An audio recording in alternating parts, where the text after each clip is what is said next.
Hi folks, welcome back to the channel.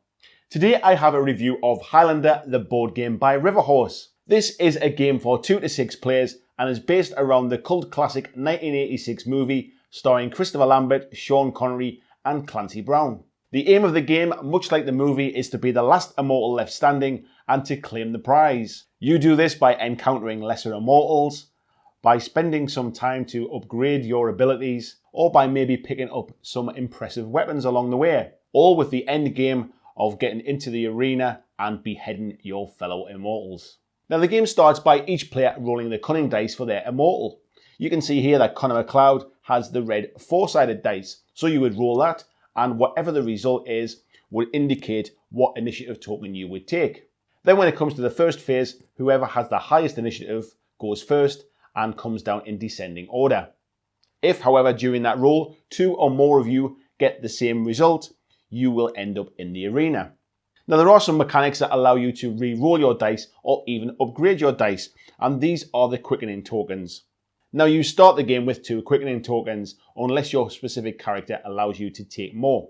These tokens, as I mentioned, can be used for a re-roll or can be used to upgrade your dice. So for example, you could spend 1 quickening token to upgrade Connor's 4-sided red dice to a 6-sided green dice. You could, however, spend 2 quickening tokens and upgrade his 4-sided red dice to an 8-sided dice. You can also re-roll your dice as many times as quickening tokens you have, and this is relevant for any of the rolls during the game. The first player to activate then decides what they would like to do. You could choose to go on the hunt and take your player to the encounter deck. Here you would roll your influence dice, and whatever the result is how many cards you would take from the top of the deck. So for example, if you rolled a 6, you would take 6 cards. You then look through those 6 cards, choose the card that you would like, and then shuffle the other 5 and put them back on the top of the deck. You could choose to lay low and explore the era deck. Here again, you roll your influence and it works exactly the same way. Also to note, if you are the first person to come to any of these 2 decks, you also get to upgrade your dice for free. Or you could choose to go to the arena. Here is where you will fight with your fellow immortals. You can sit there and wait to see if anybody wants to join you in there and challenge you to a fight, or you can just run down the Fate deck. Now the Fate deck has a set amount of cards in there. There are 2 cards for every immortal, plus 1 card that is an automatic beheading. If you draw the beheading card, unfortunately that's game over for you. These cards are random within that deck. Now the game has a few mechanics which control how long the game takes. One is the Fate deck. Obviously, there is a limited amount of cards in there, and at some point the beheading card is going to come out, and in that case, it is game over for that particular player. The other mechanic is the era deck. Now, this is split into 2 halves. The top half of the deck is the ancient era, and here you will be able to find cards which give you extra life, which basically upgrade or downgrade certain powers. You will find allies who can help you in your quest, and there's also arena cards which will change certain conditions when you enter the arena. If at any point you run out of era cards, this will trigger the end game, which is the gathering. At this point you flip over the board and this is the fight to the death. If at any point you end up with 2 or more immortals in the arena, this will trigger a duel.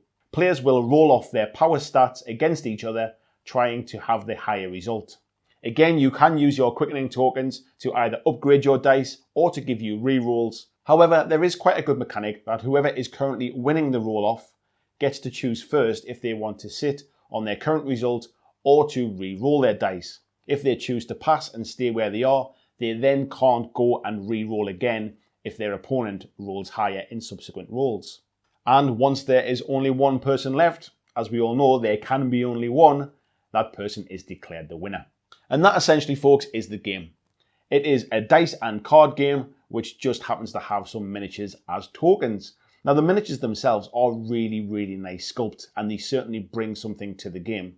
I think without them it would be a much lesser game, and for anyone that is a fan of the Highlander franchise, you will absolutely love it. Now interestingly, what Riverhorse have also done is they've created an expansion for Highlander called Princes of the Universe.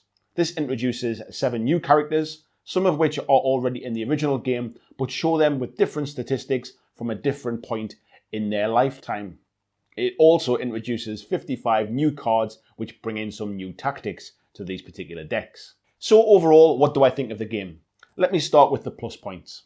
The miniatures in this game are fantastic sculpts. they really do capture the likeness of the particular actors who are in the Highlander film.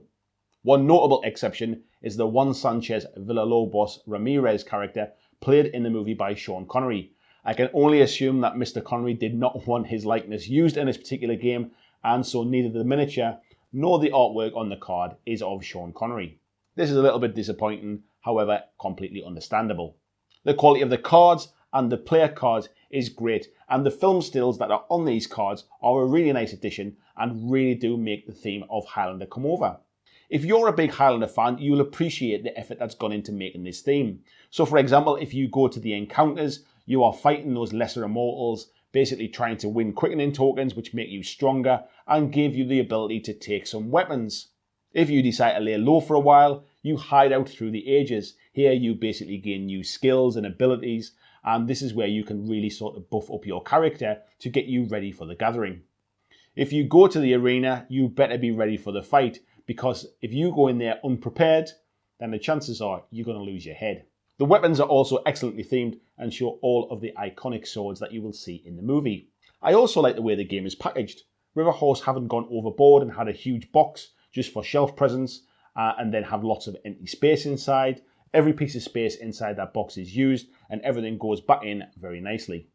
Now what I do like is I like the way that when you get the life cards, they slip underneath your player card and actually is a very, very quick and easy reference way to track what abilities and upgrades that you have. Similarly, the weapon cards and the ally cards slip underneath your player card too. Also really helpful is River Horse have included 2 sets of the dice. This means that if 2 players are rolling off against each other, they don't have to borrow dice or you don't have to get more dice to add to it. Some companies would have made this as an upgrade or an expansion. Now for the downsides. One big downside for me is actually the board itself. As you can see here with the cards on, a lot of the Highlander theming is actually lost. If we take the cards away, there are some excellent shots and stills from the actual movie, and this makes it much more thematic. It actually would have been a bit nicer if the board was a little bigger and had some more of the Highlander theming coming through, even just the Highlander logo across the top. Once the cards are on, it actually just feels pretty generic, and even the images on the backs of the cards don't really scream Highlander. Another thing I didn't find too much fun is actually when you shuffle the Fate deck together and you put that one beheaded card in, if that's the first card that comes out, unfortunately somebody is out of this game very early on. You haven't really had the time to go through the era deck and actually build up a little bit of extra power. You haven't had a chance to go through any encounters and maybe actually get abilities which would allow you to mitigate the beheading at that stage, as there are some cards in the decks that allow that. And unfortunately it can be over with quite quickly, purely just because that beheaded card is the first card out. The game also doesn't really feel like there's any skill involved. The only choices you really make are when you draw a number of cards, you get to choose which one you would like, and you also get to choose when and where to use your quickening tokens. Other than that, you're just drawing cards and rolling dice without any real ability to impact upon how successful you are. The rulebook it's okay, I guess. At the start, there's a really good page which shows you how to set the game up, and this is pretty straightforward. However, other than that, there's no index, there's no quick reference. They have gone to some trouble to actually put a little bit of history and a bit of story in about each of the characters, which is quite nice, especially if you don't know much about the film itself. The times I've played this game, I just felt like I was drawing cards and rolling dice and not really being able to affect what happened in the game. I felt like the game was happening to me rather than me actually playing the game, and that wasn't particularly very fun.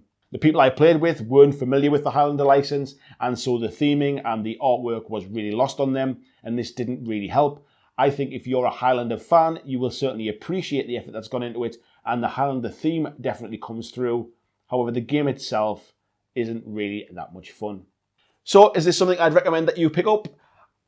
Unfortunately not. I'd say if you are a huge Highlander fan, you might want to give it a try, maybe nip to a board game cafe or play with somebody that already has a copy.